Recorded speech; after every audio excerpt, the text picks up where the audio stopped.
for Pana, Illinois. And we are with Mr. Nathan Pastor today. To go on ahead and start, what's your name? My name is Nathan Pastor. And where are you from? I'm born and raised in Pana, Illinois. And can you name one thing you want people to know about you? One thing I'd like people to know about me is that I'm absolutely sincere in my promise and plan to bring Pana back to life and keep it moving forward. To start off, what do you consider the top 3 issues facing our city, and how do you plan to address and resolve them? Can you outline your strategies and specific actions and timeline for tackling these challenges? Well, that's a lot of questions all in one. So, 3 of the biggest problems that we have here in Pana, or 3 that we've had before that we're doing a lot of work on, and I think that we've made a lot of strides on. One being our infrastructure, water lines, sewer lines, and electrical in Pana.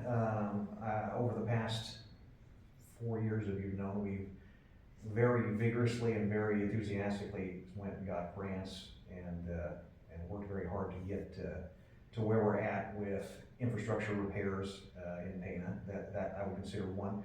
Other one is obviously we have an issue here with drugs and crime, which is pretty common in most communities our size and communities larger. To address that issue, and what we've been doing this entire time is we've been adding additional police officers, we've been doing more coverage of areas, and we've been partnering with our community members to kind of look for areas that have been identified with crime and with kind of drug-related issues and tackling those. Third would be the city's financial situation. I think that starting out with 4 years ago was an issue that we had because the city didn't have enough money to quite operate as it should. Now we kind of tackled that issue and we've been able to move forward with some of the bigger projects that we needed to do, which kind of ties into the infrastructure issue that the city has had. But I'm very confident that over the past 4 years and going forward into the next 4 years, based upon the economic recovery plan that we've written and implemented and utilized, that we'll make strides getting there and accomplishing that goal by 2028. Mm-hmm. You set the time, right? Okay. Can you share your plan for addressing the issues of unfulfilled promises related to the city acquisitions and distribution of buildings? How do you intend to attract and support businesses effectively and ensure properties are utilized?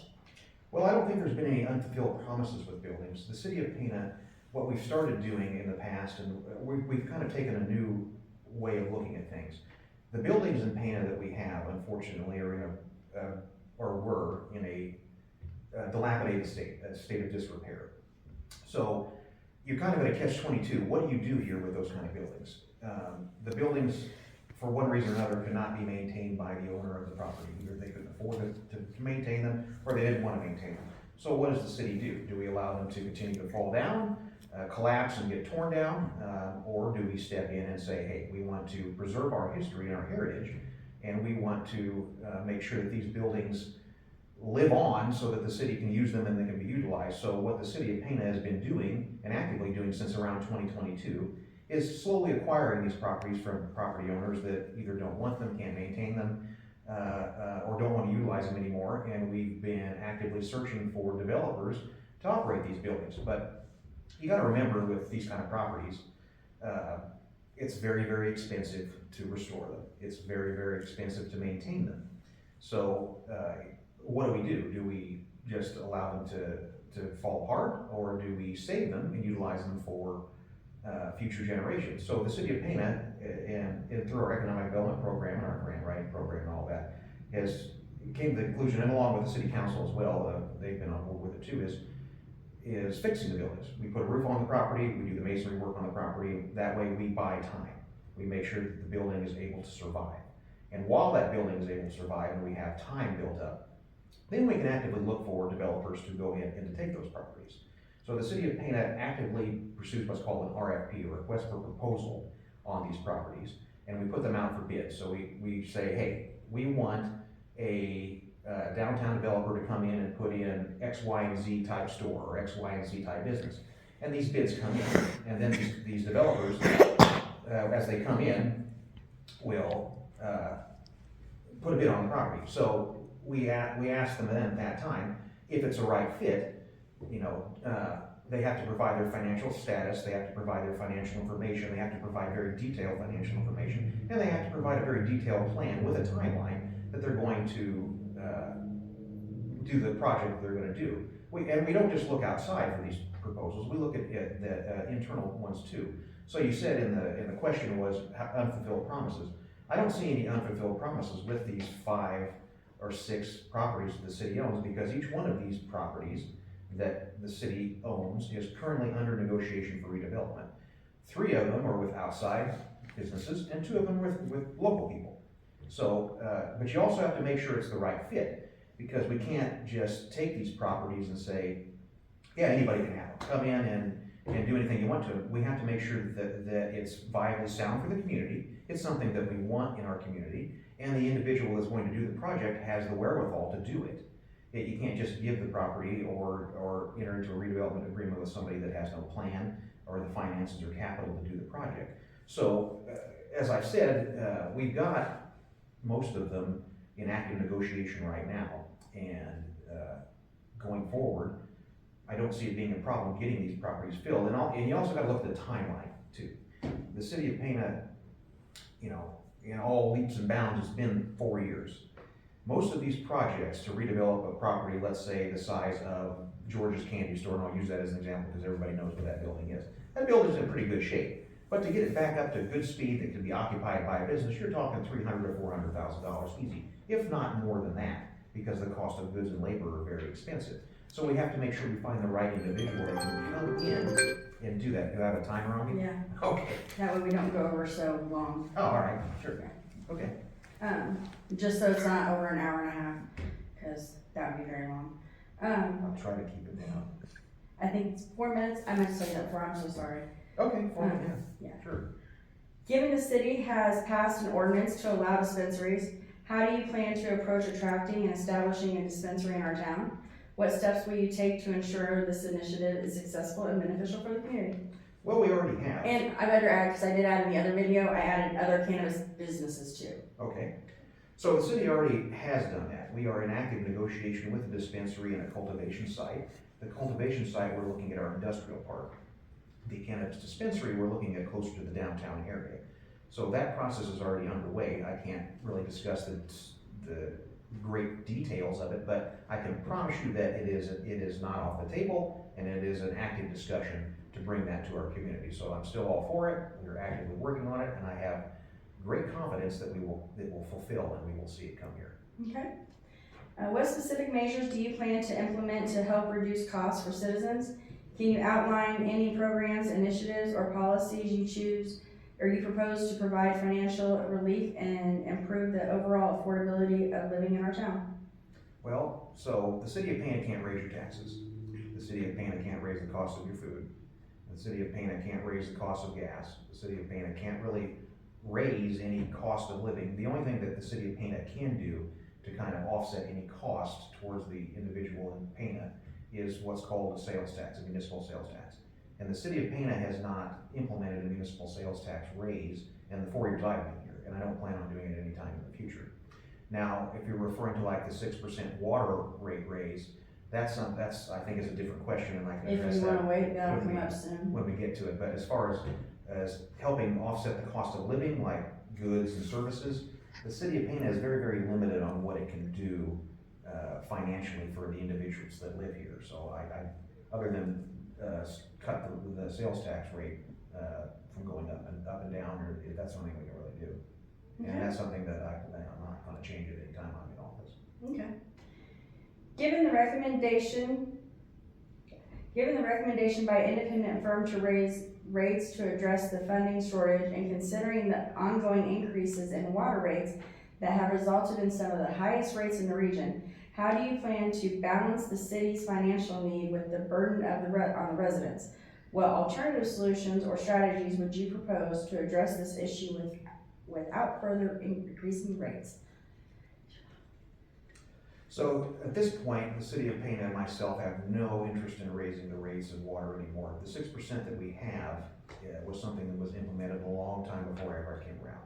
I understand why it's there too. The 6% is an offset. It helps it helps offset inflation in our community. Now, the City of Pena's water fund is doing well. We have a 3% fund that's inside that water fund that is also doing well. And as we go ahead and we do these infrastructure projects and repair a lot of the water lines that we've been doing and continue on our plan to complete this project by 2029, maybe 2028, I'd like to look at eliminating the 6% water increase.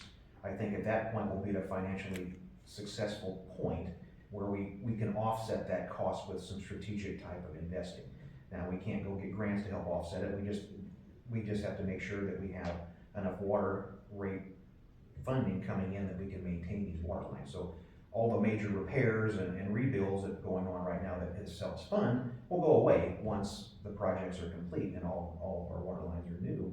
So I don't see that 6% sticking around much, and if we can eliminate it, I'm all for it. The sooner the better. Okay.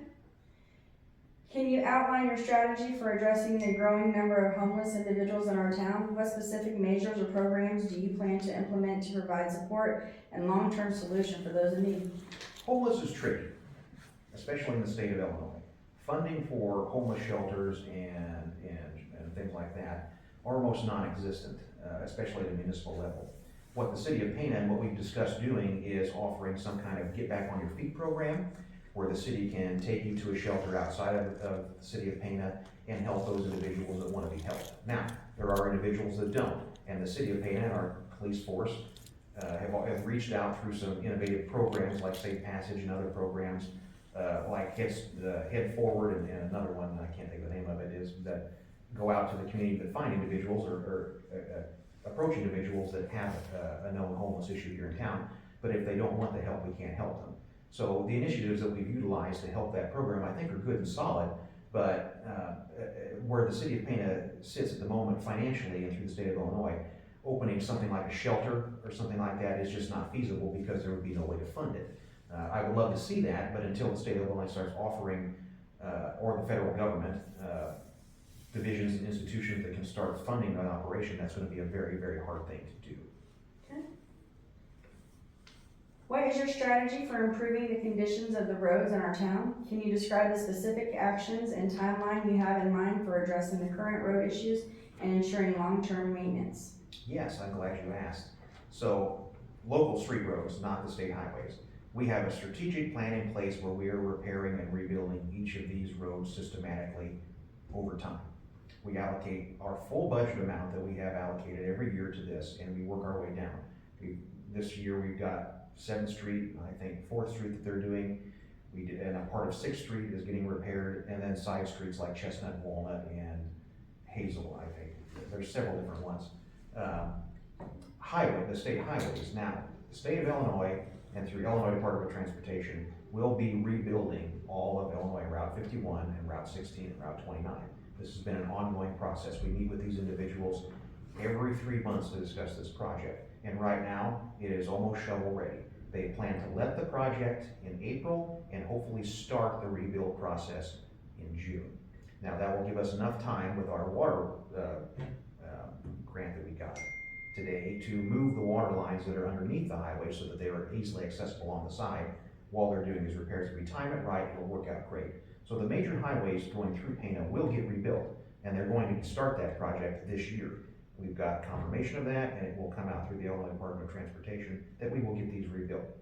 Now, the city side streets, we have a maintenance program, and the maintenance program is good, but we have to budget out what we spend to repair and maintain these roads. So when we access this grant funding that we get, then we can rebuild, and we use the money that we have to rebuild, and over time, we will have all of our main streets and side streets repaired and new, and then we'll just have to maintain them. But again, this is something that takes time.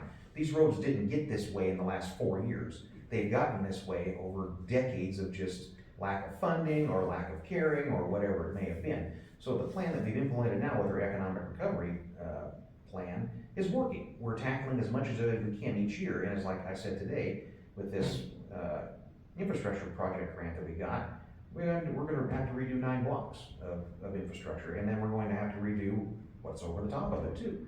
So that's a big win for the city of Pena, and over time, we will have everything repaired. It just takes time. When we wrote the plan originally, we timed it out financially to not put a tax burden on the county and on the citizens to plan it out for 8 years. So we're halfway there. We will get these things repaired, and we're doing it, it just takes time. Okay. With issues like lead in our drinking water, frequent water line breaks, and deteriorating roads causing significant repair costs for our citizens, how do you plan to address these infrastructure challenges? Considering the current state, what steps will you take to both improve our infrastructure and make the town attractive to new businesses? I kind of feel like I just touched on that. They do But- touch a little bit, but they have, each one of these have specifics that they touch on too. So, similar to the first question, or the previous question, the plan that we've had and the grant funding that we've acquired and the grant funding we'll continue to acquire will address those problems. Again, it's a strategic plan that we've been doing over time, addressing what needs to be fixed now, what we can get taken care of, that's the bigger issues, and work our way down to the smaller ones until they're all taken care of. Our water superintendent and our water department is excellent at planning. They're financially and fiscally responsible, they know what they're doing, and they know how to plan. We're currently planned 4 years ahead, and we see ourselves completing this project, like I said, in 2029. That's a lot of work to get done in 8 years. That's probably what the amount of work that we've done in 4 is probably the equivalent to the amount of work that usually gets done in 15. And to do another same amount, you're looking at 30 years of infrastructure repair and rebuild and all that stuff in 8 years. That's an incredible feat, and I'm very proud of what we've done so far, because it's a lot, and where we're gonna go and have this done in another 4 years is amazing to me, because of the state it was in versus the state it is now. The state it'll be is it's night and day. Mm-hmm. Considering that many citizens feel that maintaining a lobbyist is an unnecessary expense for a town of our size, how do you justify the continued investment in this role? What benefits do you believe the lobbyist brings to our community, and how do you plan to address the concerns of those who oppose this expense? Well, I don't think that many people really expose it if they understand what it is. I mean, it's pretty basic stuff. A lobbyist goes out and talks to the right people to get the city money. I'll use today as an example. We got a $1.245 million grant today. Utilized and assisted in getting that was GCS. They are the lobby group that lobbies for the city of Pana. Any major city or municipality that wants to be able to get a big piece of the pie and not just crumbs uses lobbyists, because lobbyists will go out and make the connections that we don't have. They know the right people to go to. They know the right individuals to talk to, and they know the right individuals that control the purse strings that can get the city money. So for a minimal investment of hiring this group, which is equal to hiring a one full-time starting out employee, but it breaks down to about $17 an hour is what we pay them to do this work. It is totally worth paying $17 an hour to get $1.245 million, plus whatever we get in the future, the $189,000 grant they helped us get a few months ago. I think that is the route to go, because we're not a big town, we're a small town. We don't have connections in federal and state government, we just don't. Our representation in this county area is Republican. We are in a Democratic state, that's the truth of it. So a lot of times the Democratic state will not want to give funding to somebody that is a Republican or a Republican-led county. It's just the truth of the matter. Now, a lobbyist group comes in and they correct that. They take the application that we put in, which every other town does too, and they take it, they put it at the top of the pile, and then they tap that guy on the shoulder and say, that's the one you want. You need to give them this money for X, Y, and Z because they deserve it for X, Y, and Z. If we didn't have a lobbyist group lobbying for us, we would not be getting the grant money that we're getting. And I fully believe that. So yes, it is definitely worth the investment in the community. The minimal amount that we pay to them to do the work they do is well worth it. Okay. Considering the changes that this area voted for in the previous federal election, how do you plan to implement similar changes within our local government? What specific actions and policies will you prioritize to ensure the local government reflects the will of the people? If the will of the people want it done, we'll do it. I don't know what the federal government would really have to do with it. The federal government doesn't have much involvement in municipal government. The state, on the other hand, does. The state has their hands in a lot of municipal government. So the federal government, other than the grant money that they issue, they don't really control what happens at a municipal level. Individuals that live in their town have more of control over what happens in their town than they do in the government that exists for the nation. So if, I've never been against what the individuals in this community want to do. I'm actually for anything that we do that will better the group of the community. So if individuals come to me with ideas or information, we take it to the council, we discuss, and we implement. Everything is done for the will of the people because there's no reason to suppress it. So I can't really speak for what happens in the federal government, and I can't really speak for what happens in the state of Illinois in their government either, but I know here locally, we are always in favor, and myself included, always in favor of what is best for the community. What is your strategy for attracting new businesses to our town? Can you outline specific initiatives, incentives, and partnerships you plan to implement to make our town an appealing destination for businesses and entrepreneurs? Absolutely. We actively pursue business in this town for the first time ever. Before 2021, there was no economic development in Pana. We had no economic development director, there was no economic development department. There was nothing. So in order to go out and find new business, we have to make people believe or understand that the city of Pana is open for business. So what we currently do is we attend trade shows. I go to Chicago to the Illinois Municipal League Conference. I meet with other communities that have new businesses. Developers refer their developer friends to the city of Pana. We actively go out and put out what I said was called request for proposals or RFPs for the buildings that we have with a specific type of business inclined. You know, we, for instance, like the Performance Food Group and Great Western Product, also known as the Popcorn Factory, we went out and pursued them because we knew we wanted a factory in the community that would create jobs. So we put out requests for proposals, met with these individuals and said, we want you to come to our town, and we courted them. We offered them things that they wanted to attract them here, and then they got the deal done. So what the city of Pana does is we go out and we attract business. Kirby Kasner does it, I do it. We partner with Moran Development Group out of Edwardsville that also assists with this very, very heavily, and they do an excellent job. And we partner with the developers that we have, saying, do you know somebody that would be interested in coming to Pana to open a candy shop or a dispensary or anything for that matter? And that process is working. So I'm not going to change what's working. We will continue to actively do what we do to pursue new business because it's drawing new business to Pana and it's working. So the plan that we have implemented, I like, and we're going to continue with it. Can you outline your strategy for attracting manufacturing jobs to our town? And same thing, what incentive or specific incentives and partnerships do you plan to pursue to create a favorable environment for manufacturing businesses? Very similar to any business. Like I said, the same what we did with Great Western Projects and B&R Marine and future development factories that we're talking to now, we have to incentivize. So a lot of businesses like that produce something, they want tax breaks, they want free water, they want the land given to them for free, they want the property, the building, whatever they're going to do given to them. So we have to negotiate that deal and see if it's a good fit.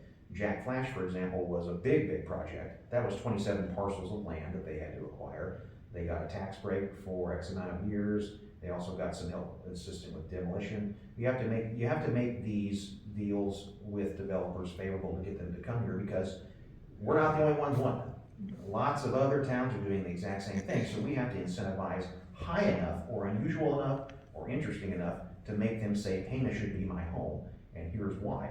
So we heavily incentivize programs and development deals with factories and things like that because that's what we want. So if it is a good fit for the city of Pana and it will create jobs and they're interested in coming here, then we will do our best to accommodate them 100% to get them to come to our community and invest in our community. So we can invest in them too.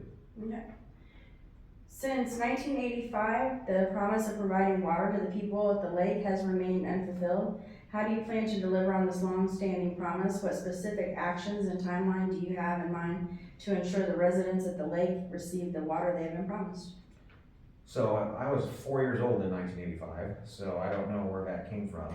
The lake actually wasn't annexed into the city of Pana until the late 2010s. So to answer your question, that project, you've come to city council meetings, so you see what's going on. It's shovel ready. The water line to go around the lake is shovel ready to go. They can start tomorrow. We put it out for bid this winter. It came in 80% over budget.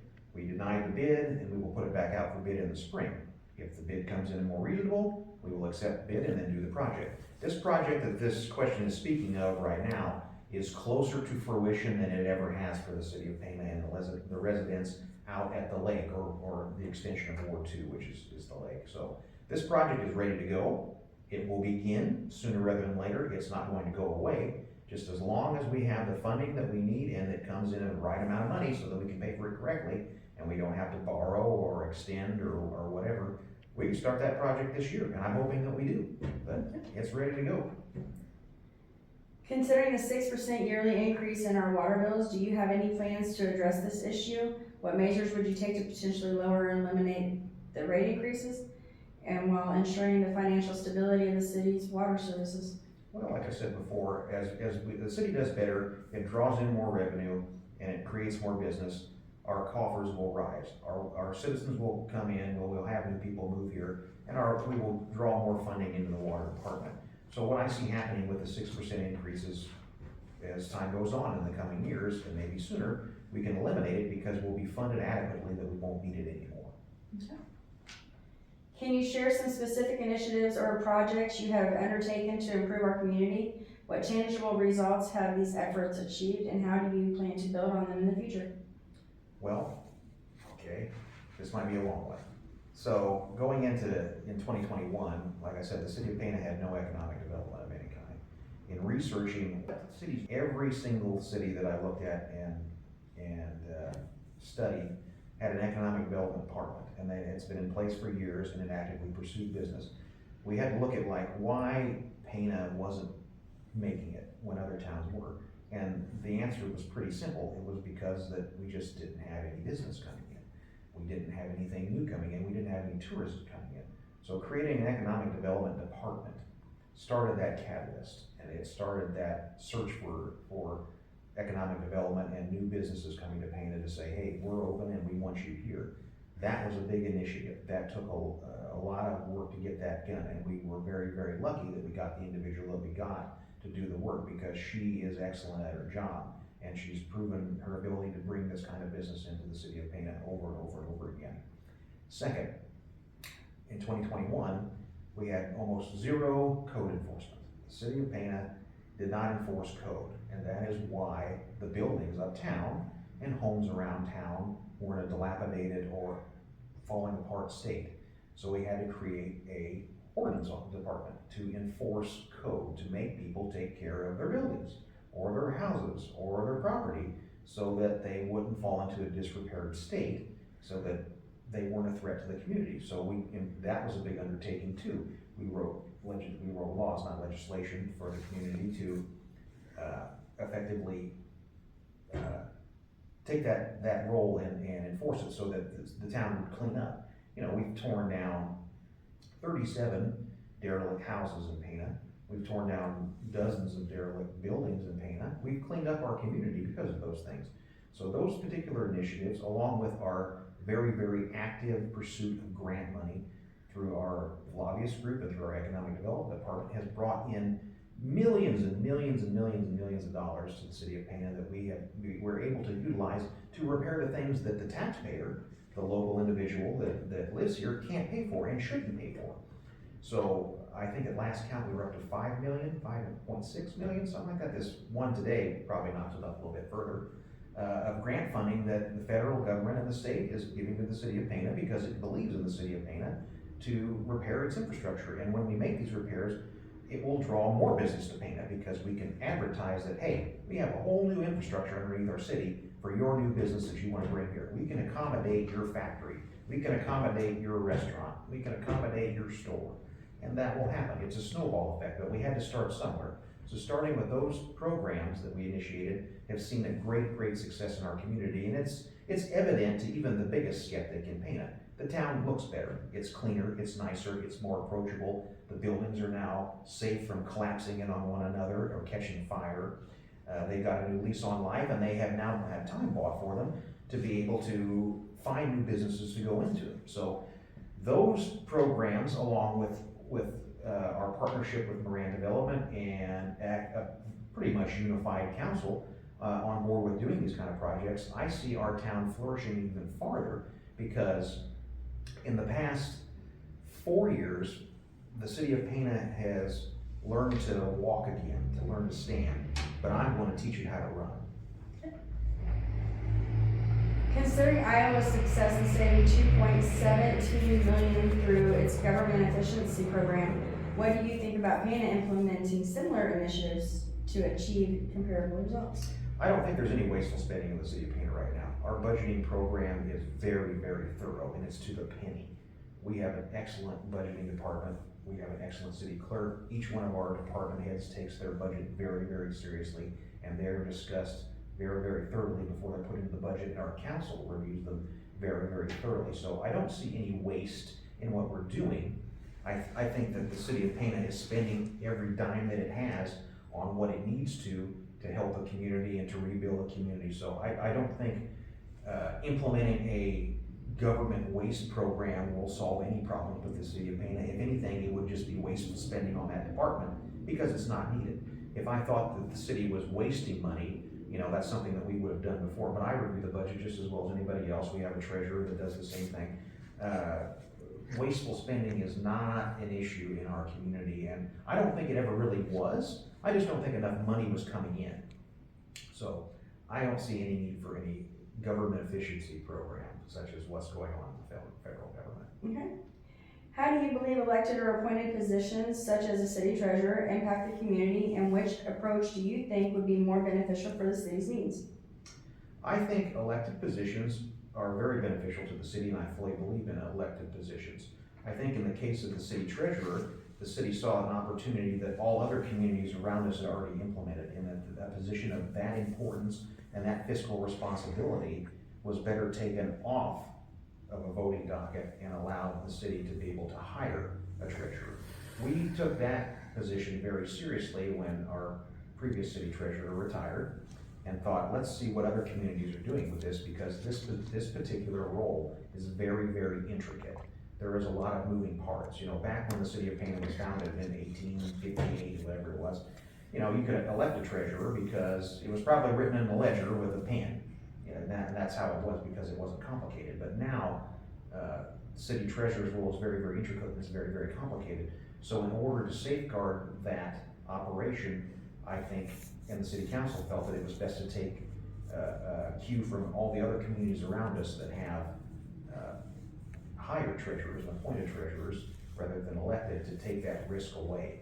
So I have no issue with elected office, and I think our positions, our council should remain elected, and city clerk and mayor and all that good stuff. But when it comes to a very, very, very intricate position like the city treasurer, I think that position is best hired. Okay, thank you. That's it? Yep. Oh, all right, well, thanks.